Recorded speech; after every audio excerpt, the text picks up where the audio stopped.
மீன ராசி பூரட்டாதி நட்சத்திரம் இவங்களுக்கான முருகர் மெசேஜ். முருகர் இவங்களுக்கு தரக்கூடிய மெசேஜ் என்ன அப்படின்னு பார்க்கும்போது, இவங்க எதிர்பார்த்த அந்த ராஜ வாழ்க்கை நிச்சயமாக கிடைக்கும். ஆனால் அதற்கு இவங்க ஒரு சில தகுதிகளை வளர்த்துக்கணும். மற்றவங்க கிட்ட சரிசமமாக இருக்கிறது, பழகிறது, மற்றவங்க கிட்ட அன்பாக நடந்துக்கிறது, எல்லா உயிர்கள்கிட்டையும் ஒரு கருணையோடு இருக்கணும். அது மட்டும் இல்லாமல் ராஜ அலங்காரம் முருகர் வழிபாடு இந்த மாதம் முழுவதும் செய்யும் போது அவங்க கேட்ட அந்த மாதிரியான வாழ்க்கை நிச்சயமாக கிடைக்கும், அதுக்கான பிளெஸிங்ஸ் கிடைக்கும் அப்படின்றது தான் முருகர் அவங்களுக்கு தரக்கூடிய ஒரு மெசேஜாக இருக்குது. மீனராசி உத்திரட்டாதி நட்சத்திரம் இவங்களுக்கான முருகர் மெசேஜ்.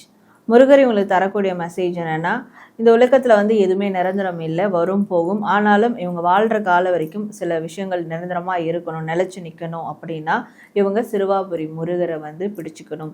சிறுவாபுரி முருகர் வழிபாடு தொடர்ந்து செய்யணும். இந்த நவம்பர் மாதத்துலேருந்து அந்த வழிபாடு செய்ய ஆரம்பித்தாங்கன்னா நிச்சயமாக இவங்களுடைய அந்த ஏக்கம் தீர்ந்து இவங்களுக்கு எதெல்லாம் நிரந்தரமாக வேணும்னு நினைக்கிறாங்களோ அதெல்லாம் நிரந்தரமாக அவங்களுக்கு கிடைக்கும் அப்படின்றது இவங்களுக்கு முருகர் தரக்கூடிய ஒரு மெசேஜாக இருக்குது. மீனராசி ரேவதி நட்சத்திரம் இவங்களுக்கான முருகர் மெசேஜ்.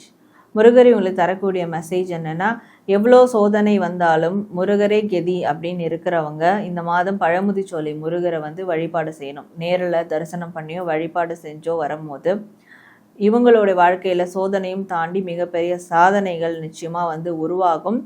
ஸோ இவங்களோட வாழ்க்கையில் ஒரு அபண்டன்ஸான வாழ்க்கை, எல்லா விதமான 16 செல்வங்கள் சொல்கிற மாதிரி எல்லா விதமான வளங்களும் இவங்களுக்கு நிச்சயமாக கிடைக்கும். சோதனையில் இவங்க முருகரை கைவிடாமல் இருந்தால் முருகரும் இவங்களை கைவிட மாட்டார்.